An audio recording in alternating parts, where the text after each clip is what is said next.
Okay. All right, we're going to go ahead and get started. I think we've got about 30 people online. I'm sure we'll get more trickling in, but this is kind of the climactic point for the garden staff of everything's bursting at the seams, and we really need to get things out of the greenhouses um, to make way for the next wave of plants. Um, thank you all for coming out. This event has gotten bigger and bigger. I think we had about 176 people register for just the plant sale preview. So I'm hoping every one of you will spend about $1,000 each, and then I can just take the summer off. Um, but no, this is always fun. It's always been my thing of we want to get really cool plants, be they native or just really cool plants that are well behaved. We want to always share them with everyone. That's been my goal is I want us to be the source of things that you're not going to find anywhere else. So um, we'll do a little bit of housekeeping to kick things off. Um, So, running through, and we're recording this so you can go back through if you've finished all of your Netflix series and really are looking for something else to do, to refresh on everything. Um, this has been always one of the bigger benefits is being able to, as a friend of the gardens, that you get access to plants before everyone else does. If you came to the spring plant sale around noon last year, you'd realize why this is a good benefit because we were standing around shell shock with only 8 boxwoods left. 25% of all of our plant material was already gone before the sale opened up to the public last year. So we're we're aiming for that again. So the pre-order period shortly after our talk today around 2 o'clock, the email will go out. You can pre-order up until 8 o'clock on Wednesday, April 23rd. We do ask that you pay ahead of time, whether if it's credit card or if you don't want to do the credit card, just let us know you're bringing a check. It just streamlines things of if you're going to continue shopping. It just we're lowly gardeners and make it easier on us with the financial transaction side. Like I said, the email will go out around 2. It's a constant process. We're actually working with the university to try to get an online store to make this a little easier, but that's not going to happen until fall at the earliest. But it's a thing of going through all the orders that come in and constantly checking inventory. So bear with us. It's basically a one-man show of trying to process all the orders, but I'll be getting those out as soon as I can as they come in.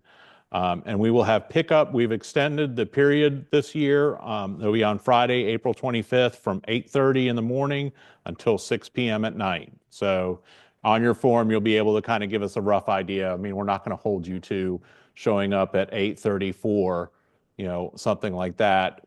It's kind of like you have a range to come and pick things up.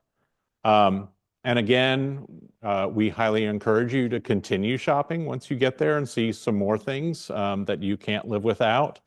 And obviously, we've got to add taxes. So that was something we had started doing a couple years ago. Um, if you are not a friend of the gardens, don't panic. There is still time as long as you can become a friend by next Sunday. Yeah, no, this coming Sunday. Um, that still gives us enough chance for it to matriculate through Wake's online portal so we know you're a friend and we can still get the link out to you. But I'm sure all of you have already taken care of that. Again, the plant sale, we've been doing it for a number of years now on the front lawn of Reynolda House. And the sale will run from 8 o'clock in the morning till the plants run out. So we hope that you're going to have us home by noon this year. But we will stay out there until 2 o'clock in the afternoon. This is on, of course, Saturday, April 26th. Just again, running through that, look for a email that says spring plant sale pre-order period is live. And I hope they have not changed that since I put this together. If you don't see that email, first, go check your spam folder. Check to see if it's in there. If it's not, then reach out to us and we'll see if there's a glitch somewhere. Lord knows that always happens. But without further ado, let's dive into the plants. Again, this is always kind of fun of trying to bring new things in, things that you haven't seen, but also things that we know, everyone loves. So it's a mixture of some brand new things and some things that we've had before. Ideally, obviously we are not covering everything. We're well over 150 different plants that we're offering. Joey's really expanded our veggie offering this year, so we're looking forward to that. He'll step in and talk about veggies. Um, but looking at our annuals and tender perennials that we've got to offer, again, tons of different things. This is one that it can be a little tricky. If you've gone in the conservatory, we've got two different kangaroo paws that are in flower right now. There's a pink one, and then there's a orangey red one that's really tall that's coming into flower. This is a yellow one. I'll be honest, and I've killed kangaroo paws, and now I'm so happy that they're doing well in the conservatory because I finally have had success. The trick is do not have them wet. You want well-drained soils, but they are such a cool-looking plant. It's definitely a talking point to have these in your containers. Don't use fertilizers with phosphorus. It's a weird thing. A lot of Australian plants, phosphorus is the death knell for them. So you got to be a little careful with that. And they really don't need that much fertilizer. But these are already starting to flower. Just like I said, let them dry out between waterings. But it's a fun little plant to have. If you attended Carl Gerson's talk, this is begonia canary wings. I remember when this first came out, everyone was abuzz. I will warn you, this is a Goldilocks plant. If it's got too much light, it will burn. If it's got too much shade, it will not be yellow. So I'd almost recommend put it in a container that you can keep moving around until you find that I feel like we put an X on our deck of exactly where it needs to sit on our deck. But if you find that happy spot for this plant, it is just absolutely stunning. And of course, Longwood does gigantic, hanging baskets of them. Because I think Carl, I swear, I've told him I think he sold his soul. But it's one of those things that it's well worth the effort of trying to get it to work because it is a showstopper. Again, a couple different coleus. One of my personal favorites, that Shiny Shoes, which is a lustrous black leafed coleus. Ironically, it was a seedling they found under the benches at Biltmore. So, imagine you're growing all these plants and there's this amazing plant just seeded into the floor. Hayden had picked out this one. This is the Dragon Scales is one he picked out that's seeded in the greenhouse.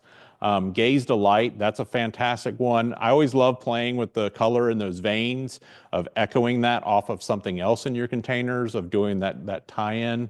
And Rustic Orange really stands out. I think that's the one I'm planning on using in the summer displays with some big incentive bananas. But coleus, they're so easy. And obviously you can buy one and then keep sticking cuttings and get more. Now, Lion's Tail, this is something that definitely don't buy it thinking it's going to be blooming the whole summer. It's one that starts coming into flower later in the summer, going into fall. But perfect color for going into that fall season. These actually, we've got some that are in bloom in the greenhouse right now. And under ideal conditions, obviously being in a greenhouse, they can come into flower in spring.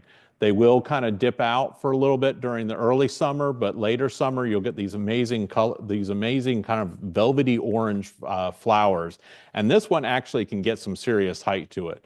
I personally have not grown this one, so I'm definitely want to try it and see how it does. Even the seed heads, when they're done flowering, look amazing. I'd love to see if you can dry those and use them in arrangements. So this is Dwarf Lion's Tail.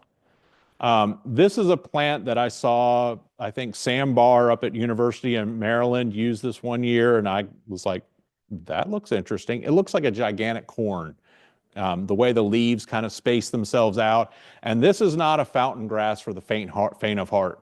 It will get 6 to 8 feet tall. It's one of those things that if it starts getting a little too tall, you can hack it back. It'll reflush. But just amazing foliage texture. That's what I would grow it for, not necessarily the flowers. Flowers are going to come in, right at the tail end of the season.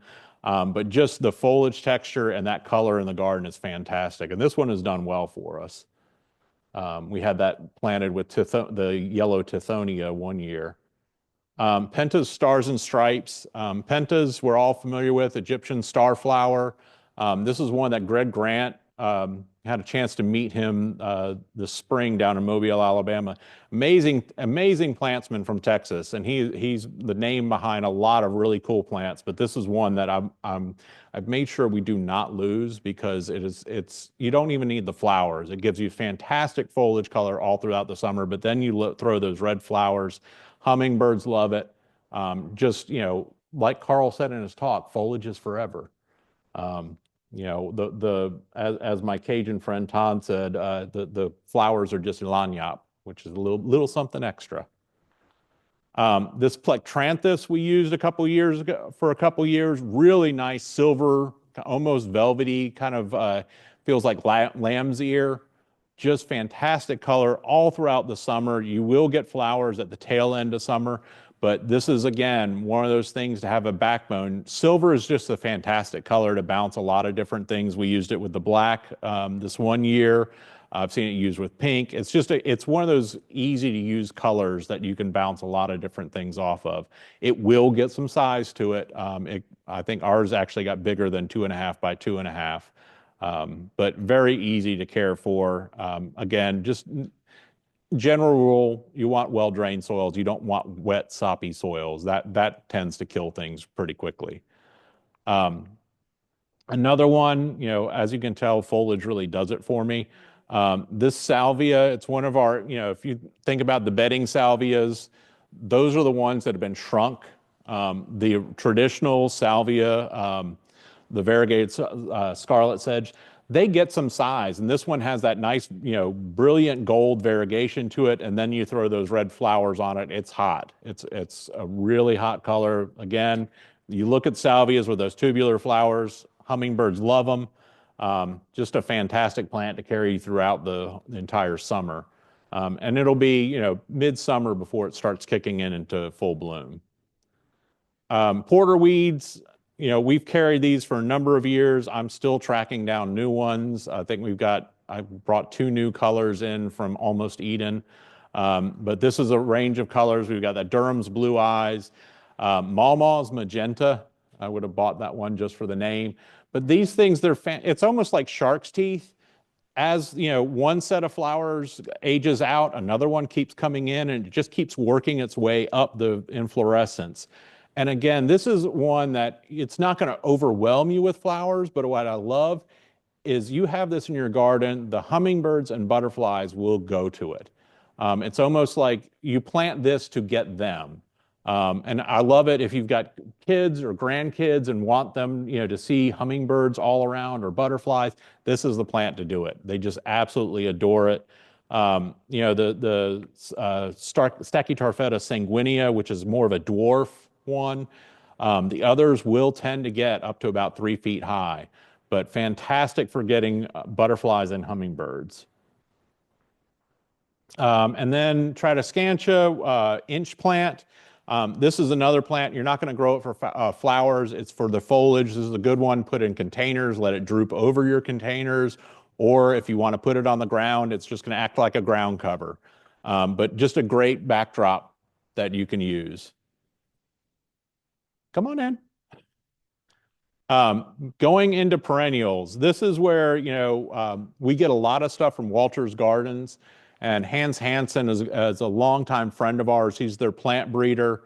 And I'm always trying to pick his brain of what's coming down the pipeline. But one of the nice things is knowing that Hans is the hands behind most of these introductions from Walters.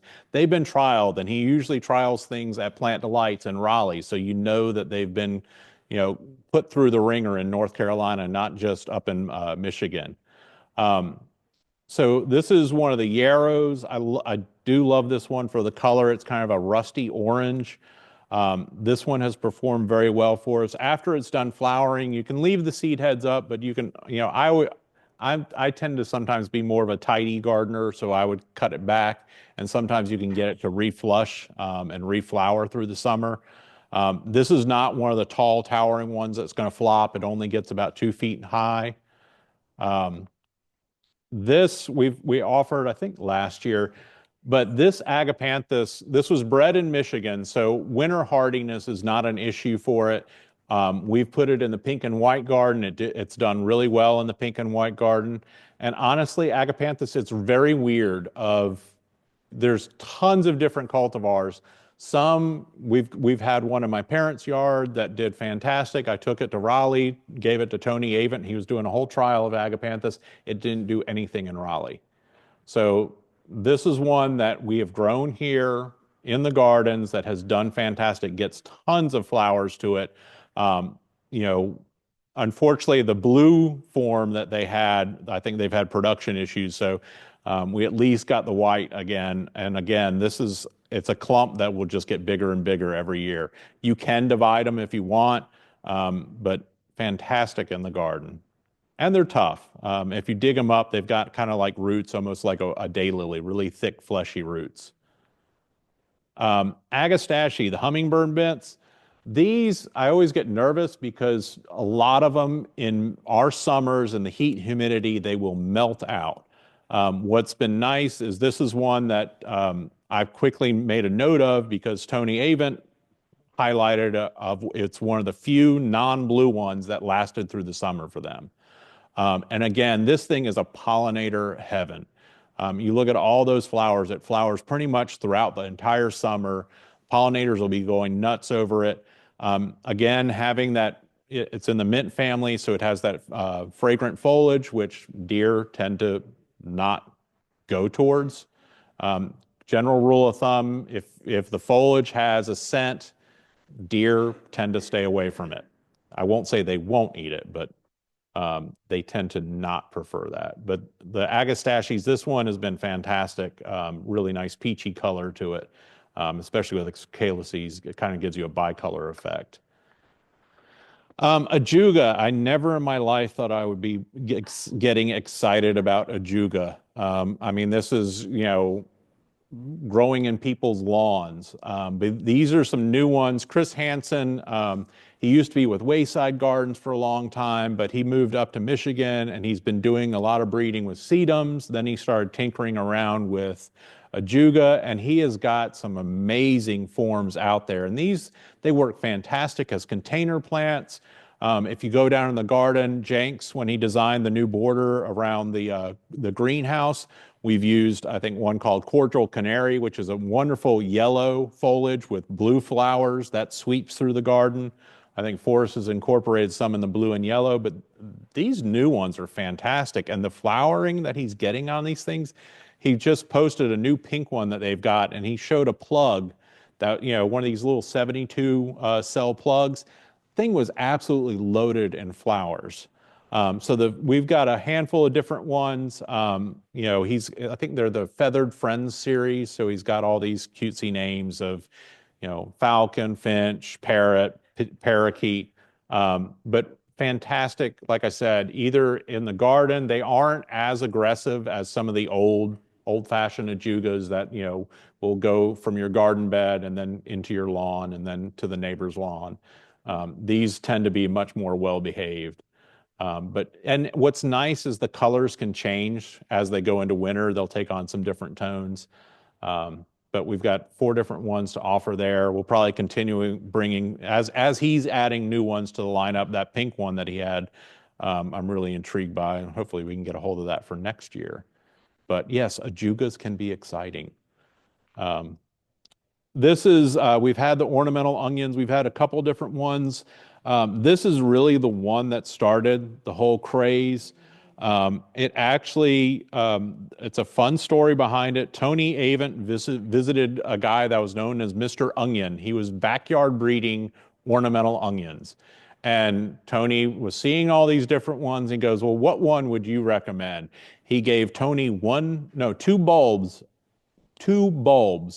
of this plant, Allium millennium. Tony started growing it. All of a sudden, John Walters came and visited him. saw this plant, got excited, and they now churn out 1 million a year of these. But it was, again, you look to some of these organizations like the Perennial Plant Association, their plant of the year is usually a really good plant. And this is fantastic. It's got, it's an ornamental onion, so it's got those fragrant foliage, so rodents don't really like it. They tend to stay away from it.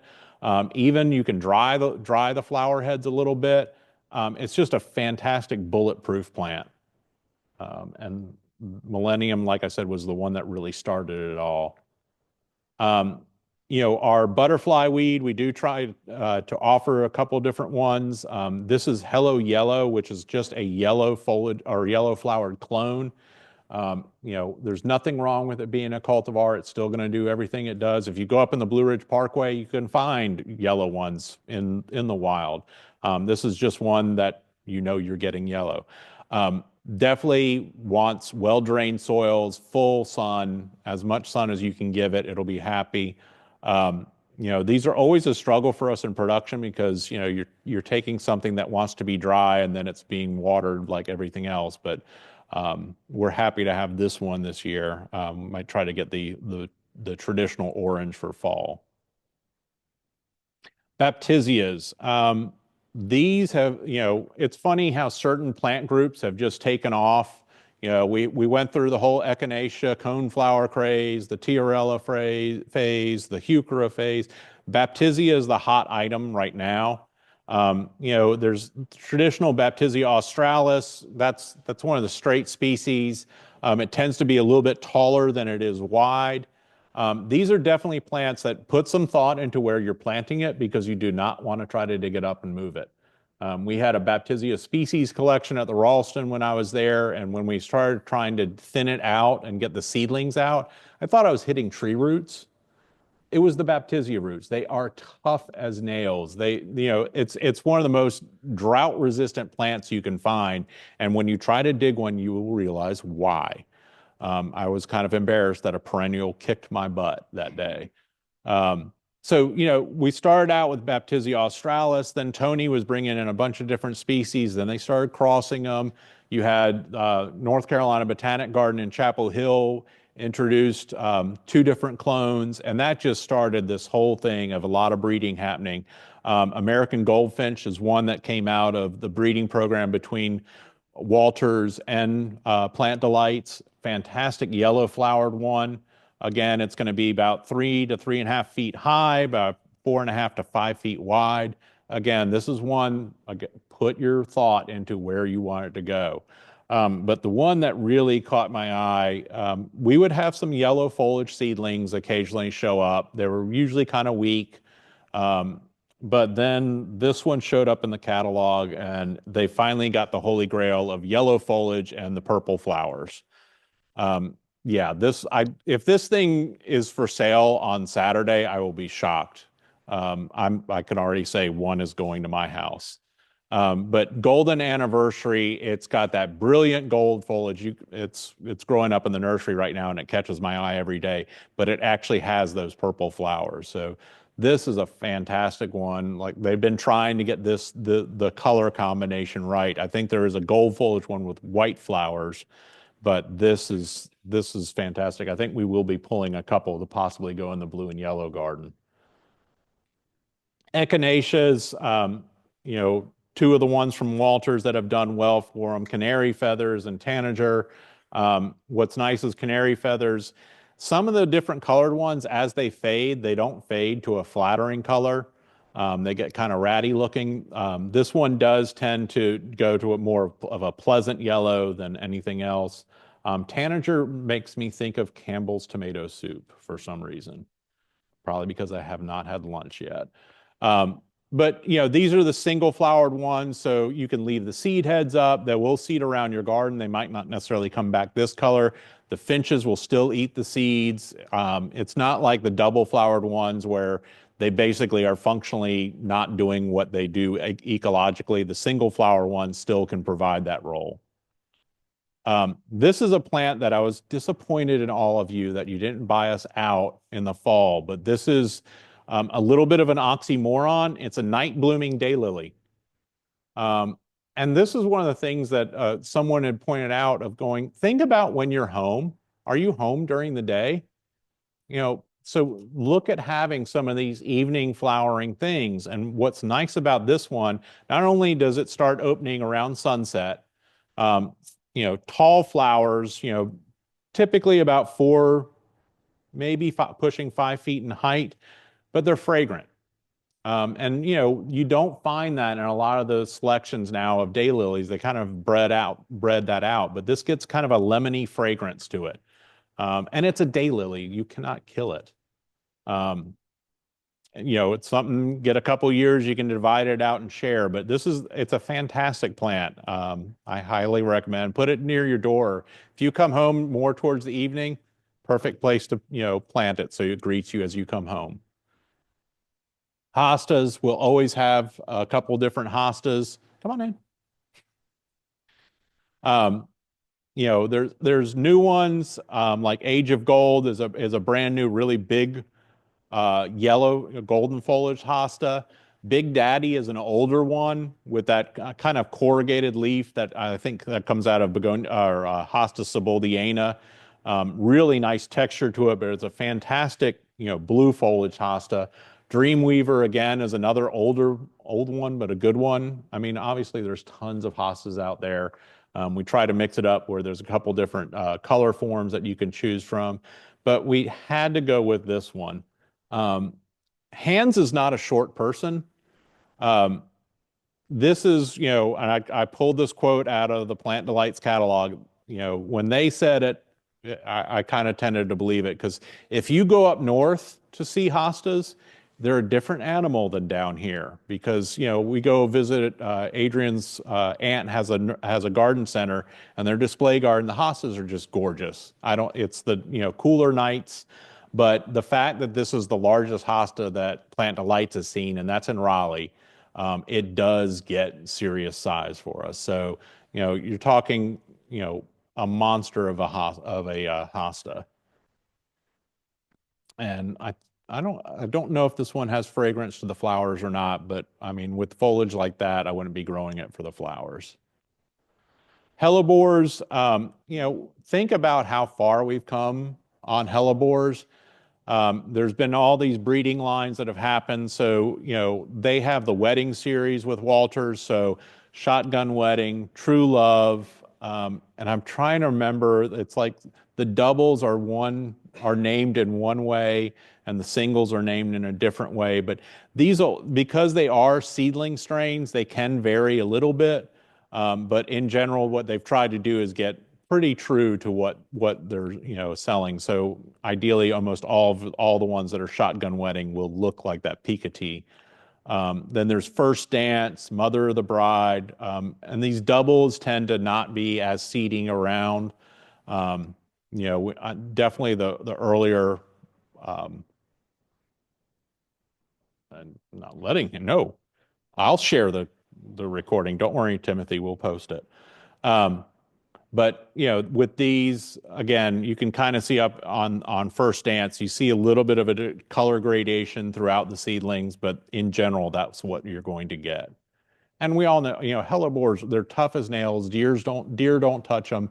And if you want a pop of color in the winter, there's nothing else that beats them. Iris, among other things, I'm an iris junkie. These are hybrids between the yellow flag iris, which is, I would never let us sell it. It's invasive, it's horrible. But when they crossed it with another species of iris, it basically became sterile. And since it's not putting energy into producing seed and being a pest that way, it gets amazing vigor. So these new ones, what's amazing is the eye that was on the yellow flag iris comes into the breeding. So you see these eyes pop up on the falls on the iris. But they are absolutely beasts when it comes to irises. And one of the things I encourage is try to plant some Iris insata, some Iris siberica, these sudatas. It's again, you'll space out. You could have an iris blooming in your garden almost 365 days of the year. But this one, I love the color on this. One of the Iris Sibiricas that we've got this year is this one called Purring Tiger. Um, there are some specialty iris nurseries that I could blow pretty much any of our retirement savings on just buying iris. We'll continue to add different ones every year. What I like about Iris Sibirica is, the bearded iris, they're kind of romantic growing those, but the foliage is horrible on them typically throughout most of the year. Iris Sibirica actually can get some fall color to it. So it's a perennial that looks good throughout the whole growing season. But with these color patterns that you get on, they're gorgeous. Um, yeah, I'm realizing I like every plant. Um, Liatris, gay feather. I never liked Liatris when I saw it in the garden center. There's Cobalt, which was the shrinky dink thing. And then I went to Doughton Park up on the Blue Ridge Parkway where Liatris spicata grows by the hundreds of thousands. It's, plants that are this tall and flower, and that's when I fell in love with these. This is a different species of Pycnostacha that gets, 4 feet in height, thrives in our clay soils, and pretty much every new Liatris, I want it. We'd like to put more of these out in the meadow to get some big patches going there, but it's just a fantastic plant. The pollinators go nuts over it. I think it's Aspera is the other one I think we're offering. Monarchs especially tend to go for that one. So we've got this one, Lavender Glow Sticks, but then we also have Aspera.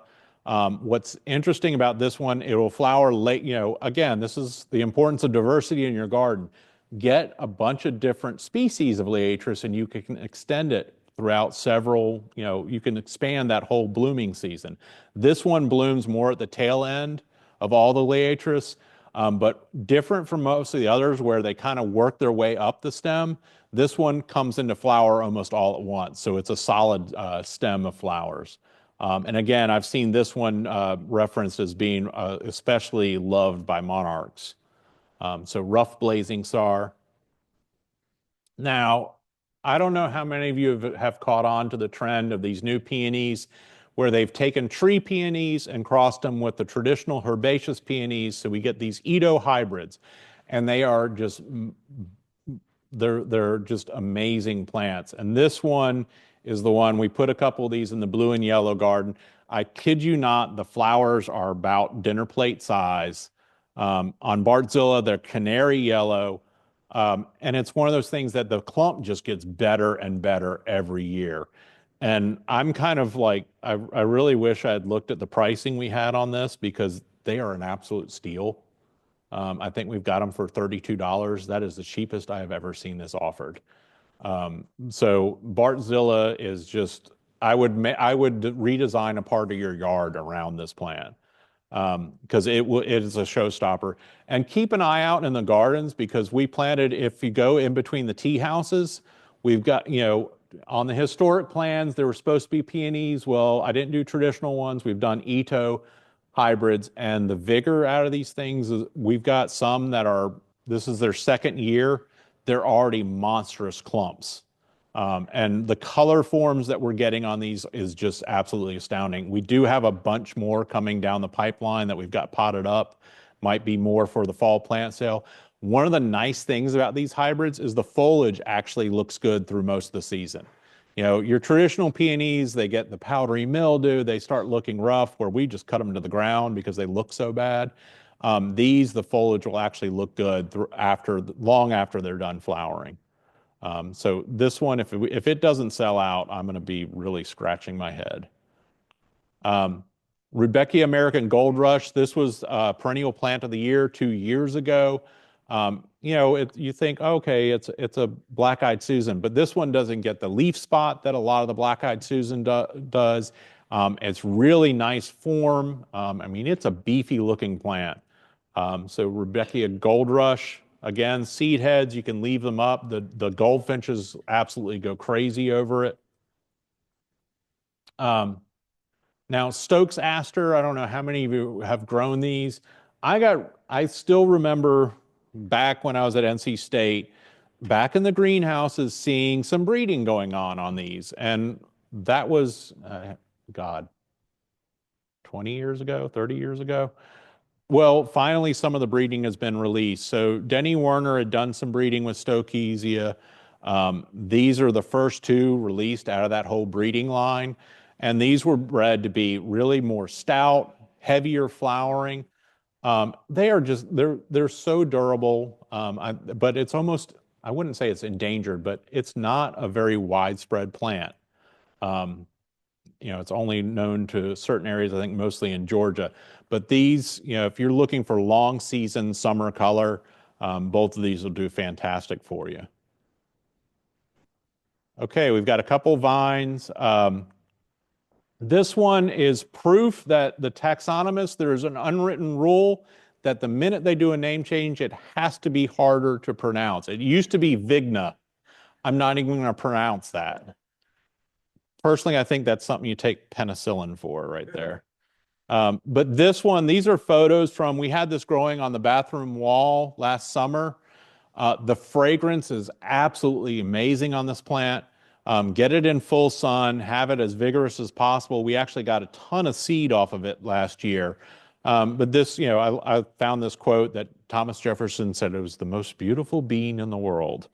But really, the fragrance is absolutely amazing, and just the flower form on these is just they're each one is a piece of art in itself. But knowing how well this did last year, we definitely wanted to have that in the plant sale. Um, could not have a plant sale without Moonvine. Those always sell out. I'm probably going to have a text from my dad saying, "Save me 3." Um, but these are fun, especially if you've got kids or grandkids. You get the hawk moths that come in the evening, and they've got like a proboscis that's like a foot long. They're just amazing to watch them flower, and they always remind me of soft serve ice cream cones as the buds start to unravel. If you've got patience, and this is a good thing to impart unto kids, of take your time, just watch. You can almost watch the flowers unfurl. And the fragrance on them in the evening is so wonderful as well. And then our native honeysuckle, this is Major Wheeler. This is regarded as pretty much the best selection of our native honeysuckle that there is out there. Doesn't get the powdery mildew. It flowers pretty much sporadic. It does the big push in spring, but then it'll continue to flower throughout most of the summer. Um, you know, like they say, cut it back a little bit. That'll encourage more reflowering. But again, this is one of our native honeysuckles. But pretty much, we do have a couple more that we're going to start planting out. There's a gorgeous yellow one of our native honeysuckle that we'll eventually add to the mix. But this is one I would definitely garden with. Shrub-wise, we've got a handful of different things, but mostly another plant group. God, I sound like I've got a problem. Another plant group that I love, the deciduous azaleas. This one, Marydell, I first encountered this in 2001 when I was doing my internship up in the mountains. It has almost bluish green foliage, but an amazing fragrance to this one. It's rhododendron Marydell. They think it's a natural hybrid that was found in the wild between two species. It'll actually sucker a little bit. That's actually how the plant that's in my parents' yard is a sucker off the plant from up at the research station in Fletcher. I just dug a little root sucker off of it, put it in my parents' yard, and it's been fantastic there. But this has always been one of my favorite ones, probably because it was one of the earlier ones I knew. And then we have two different ones from Dr. Aromi was a breeder down in Mobile, Alabama. If you go down into the formal garden right now, we have a lot of the hybrids starting to come into bloom. They were bred in Mobile. They can take heat and humidity. They are just absolutely fantastic in terms of performance. You get great fragrance out of these. So we've got Dancing Rabbit, which is more of an orange colored one, and Clare Creek, which is a nice, I don't know how to describe that yellow. But it almost has a pinkish throat to it too. But the deciduous azaleas, I do not know why they are not more popular. I'm actually working with the grower that's down in Mobile. I want to bring Aromi's collection here, get a complete set because it's about 120 different types of deciduous azaleas. I think it would be amazing to have those scattered about on the property. Um, okay, ferns, which again, for some weird reason, deer do not like ferns. So if you've got deer, which I would reckon a bet that most of y'all have to deal with deer no matter where you are, these are good to add into the garden. The Maris's maidenhair fern. This is a hybrid that popped up in a garden over in England, but it's a hybrid between our native southern maidenhair fern and, as Tony Aviant says, some other baby daddy was involved in the mix. But it's really vigorous. It performs well. This is what we've included that we've got planted actually in the conservatory under the benches because it fills in so well. But it does fantastic outside. It's one of the hardier ferns. Just the foliage texture alone is fantastic on these. If I wanted a maidenhair fern, this is what I'd go with. It's definitely more vigorous and robust than some of the other ones. Um, Jurassic Gold wood fern. This one was named for the flush of new growth that comes out on this one. It is a deciduous fern, but it's clump forming. Um, Unfortunately, these seem to sell out before we actually get to see the new growth. I might have to buy one of these so I can actually get a good photo of it in flush. Um, but another fantastic fern. This is another one that I first was introduced to when I worked at Plant Delights, Dryopteris australis. It just always stood out to me as this just amazing clumps that just stood straight up in the woodland garden. It's a natural hybrid between log fern and another type. I can't remember what the common name is for Ludoviciana, but really vigorous, semi-evergreen. Like I said, standing about 4 feet tall, so it's a presence in the garden. Um, it does stay as clumps, so it doesn't run. This next one, another one of our native ferns, but this is one that I used a huge planting of in full sun out at High Point University. And Doug Ruin, who had included this, said, what's nice, it'll send up new fronds throughout the season. Most of the ferns, you get that one push in the spring and that's it. And there's a horror story my dad told about the garden up in New York of apparently my sisters would go up to the fronds and pulled the fronds, and he looked out the window and saw these bare stems, and that was it for the summer. Hence the reason they were not allowed to garden.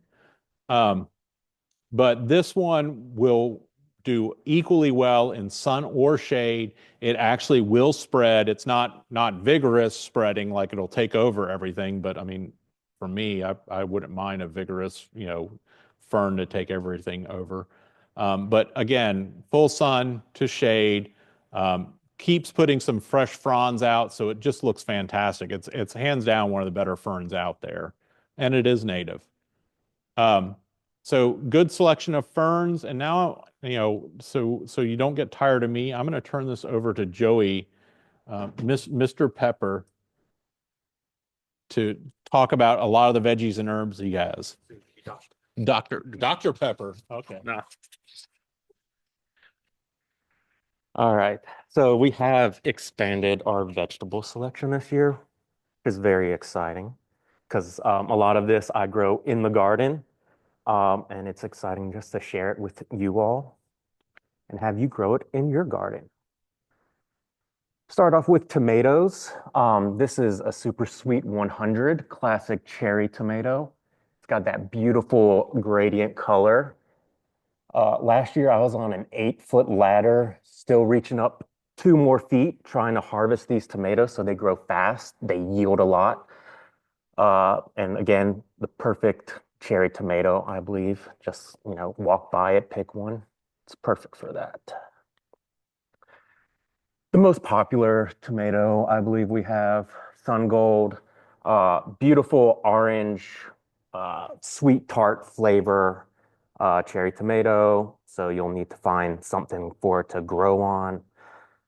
These get close to selling out every year. So if you want one, I'd say pick one up during the pre-order. Mortgage lifter, if you're looking for your huge beefsteak tomatoes, this is the one to get. story behind it. This guy during the Great Depression uh, bred this cultivar of tomatoes, and it was very, very huge. You got a good bang for your buck, very sellable, and mortgage lifter because the farmers those days used this to get out of debt. So, uh, yeah, uh, very, very big tomatoes, over 2 pounds. Gold medal, again, beefsteak tomato, adding a little bicolor craziness to your garden. Beautiful golden color with that red pink there. Uh, just vibrant color, great tomato.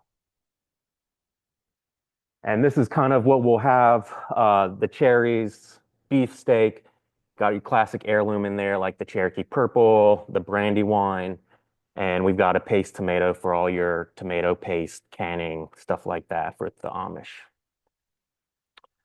Peppers, uh, Carolina Wonder. If you're interested in peppers, I did do a pepper talk a couple weeks ago. It is online if you want to get a little bit more in depth on peppers and how to take care of them once you get home.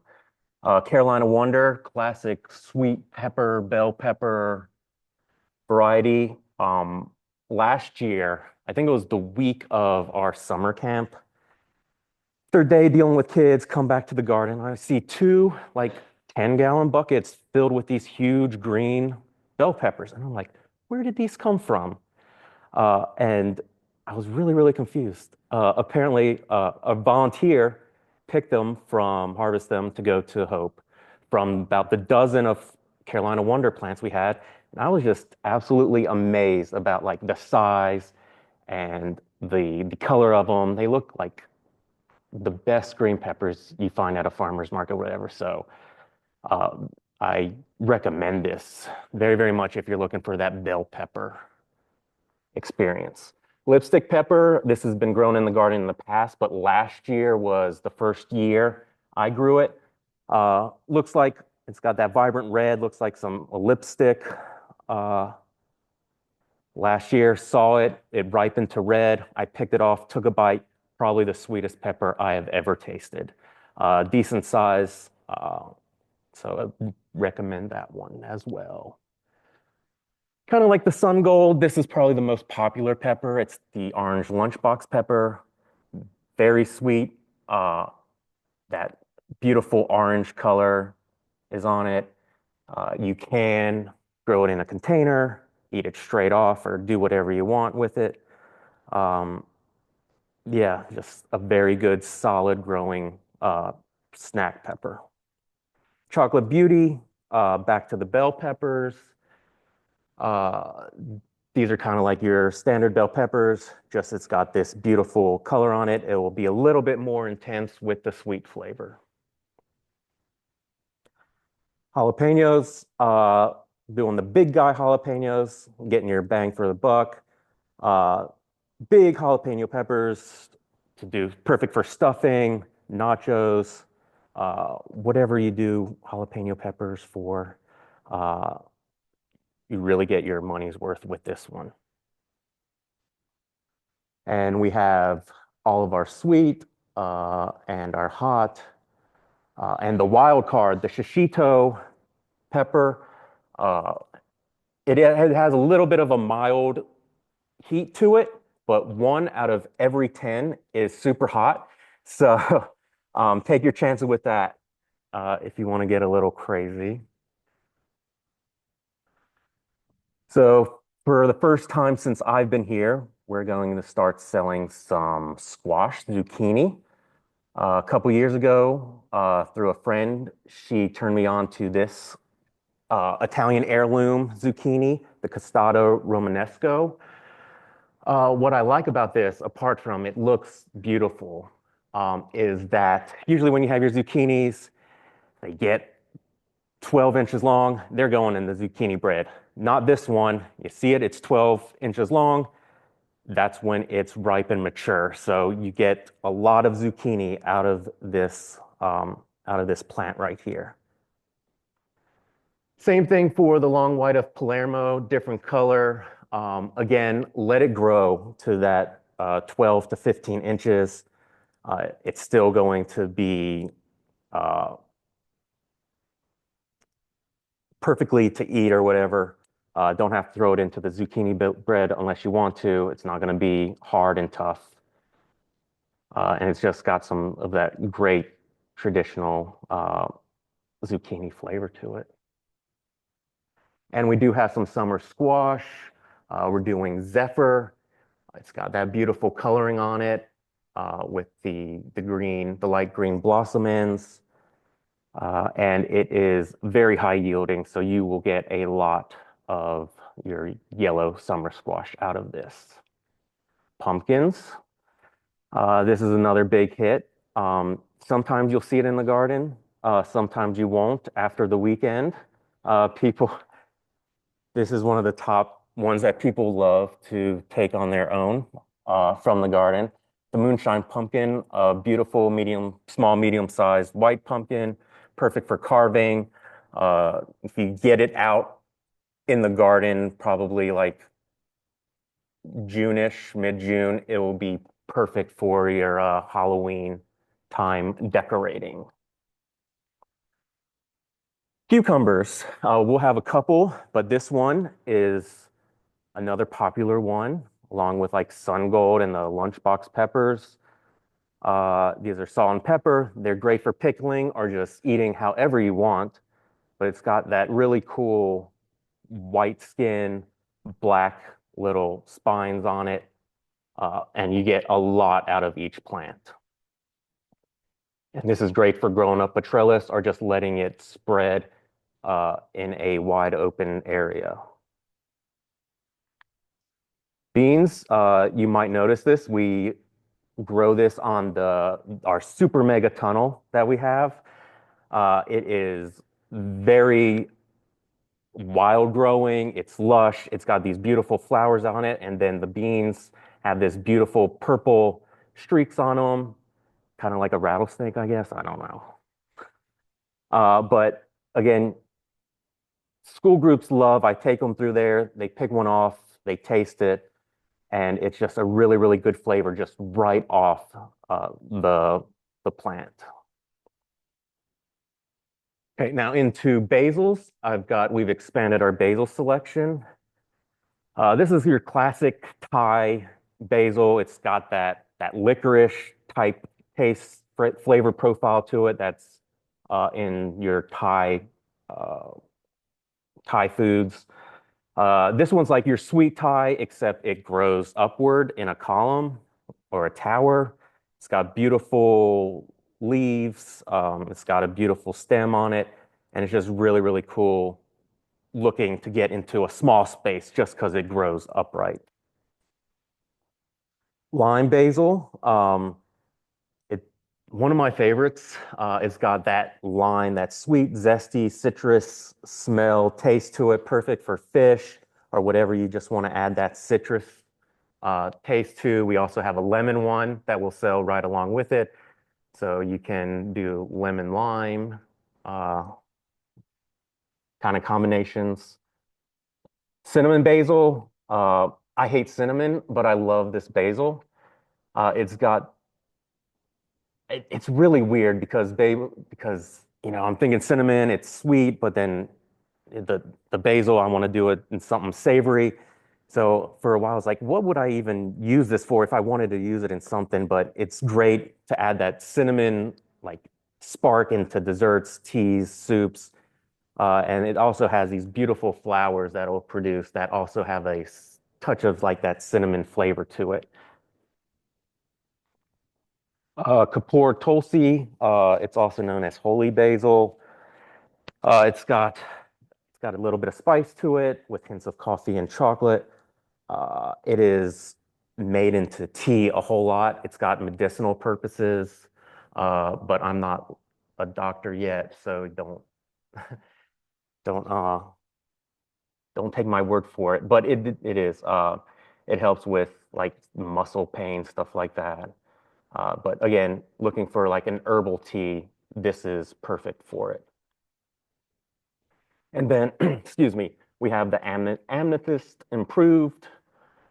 This is just like your Genovese basil, that authentic Italian heirloom basil flavor. And look, it's just got this beautiful purple, nearly black color. It just really pops out, especially when you plant it among other green foliage plants. And this is what we'll have in addition to those, classic like the Genovese, the Tuscany.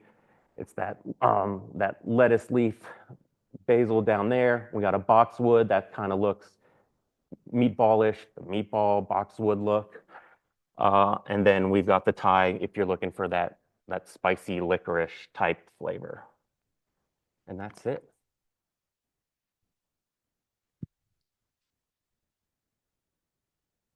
I was trying to think with that one pepper where you don't know which one is the hot one. What was the name? The shishito. Shishito. I was like, I wonder if that was what the person said when they hit the one. Sorry, I'm here all week. All right, and making sure y'all are still awake. Um, so as you can tell, we've got a lot of different things, expanding the collection of what we offer. Obviously, the Welcome Center, keep poking your heads in there. We have not even touched the tip of the iceberg with what we're doing there. Starting to get a lot of things propagated out of the conservatory that you'll be able to buy in the Welcome Center as well. But with the spring plant sale, this is always it's exciting, it's exhausting, it's all of those things all at once, and then that afternoon we're all just kind of dead to the world, but we love doing it. Just running through quick reminders that you can pre-order up until next Wednesday at 8 p.m. After that, I slide a little button and it no longer takes orders because we still have to get everything pulled. You can pick up, obviously pick up, on Friday from 8:30 till 6. We do ask again, please pay for your orders ahead of time. I will chase you. We will quickly, as your orders come in, and bear with us in this, and right when that link goes out, it gets busy, and we're getting in 24, 25 orders at a time, so it's a lot of processing, but I will get them out as quick as possible. So we'll have the pickup on Friday. You can continue to shop, all those fun details like taxes. Again, you can still become a friend and still be able to pre-order. The advancement office will get the email sent out to you ASAP. Again, front lawn of Reynolda House. Sale runs from 8 to 2. And if you don't see an email after maybe 2:15, I'm thinking it's scheduled at 2 to go out.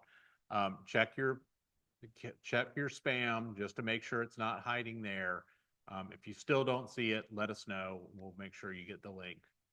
But again, it's a great way to support the gardens. This goes, directly into our revenue, which pays for things like mulch and flowers and bulbs and all the pretty things that make Reynolda what it is. So, it's a good way to support the gardens and get something fantastic in return. So we thank y'all for your attention today. We will get this we've got it recording. We'll get it posted on YouTube. So if you need to go back and see what we were saying about certain plants, that'll be there. But with that being said, it's spring. I think we've looking at the long range forecast, no more 30s, knock on wood. Weather is, I'm no longer looking at low temperatures. I'm looking at rain events on Friday and Saturday of next week, but it's looking good. Fingers crossed. We have perfect weather and we can sell all these plants. Yes.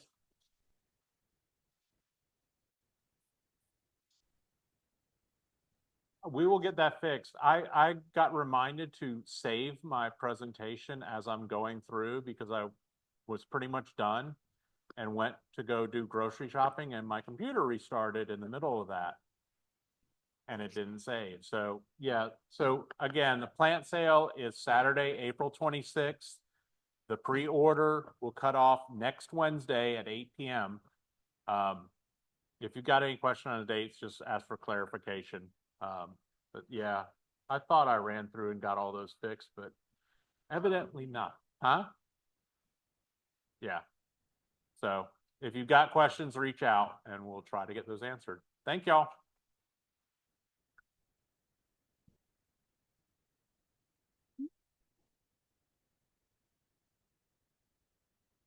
We don't have any in the spring sale. We might, typically the fall sale has more of a native plant focus, so we might have dog hobble in that one. I saw that for the first time.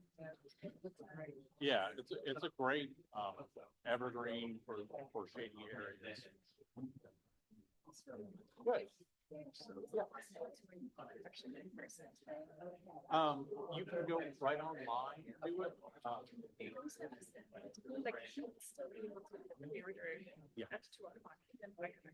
Yeah. Go ahead and renew online and send an email to the gardens. So I'll make sure.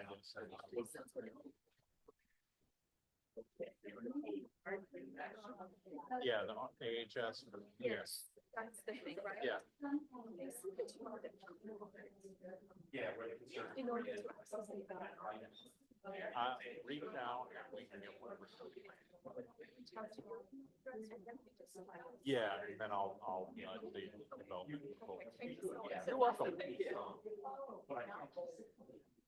Oh. Yeah.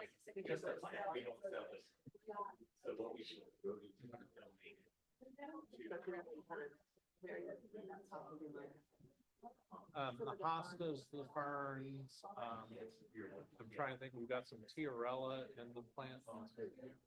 Yeah, and cucuras, those, so tiarella is foam flower, that'll do well. Yeah. You've got Virginia, which is pig sweet, spring flowering.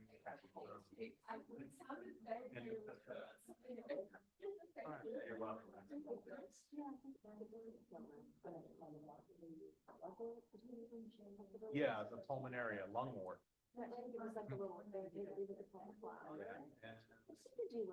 It does. It kind of clumps, and then if you're lucky, if your soils are good, it'll seed a little bit, and you'll get more that way. Just keep doing that. Yeah. Well, J.C. Ralston was saying that if you're not killing plants, you're not learning. Okay. Those are the big ones. And what was that? Cupera. Cupera. Coral bell. Thank you. I like.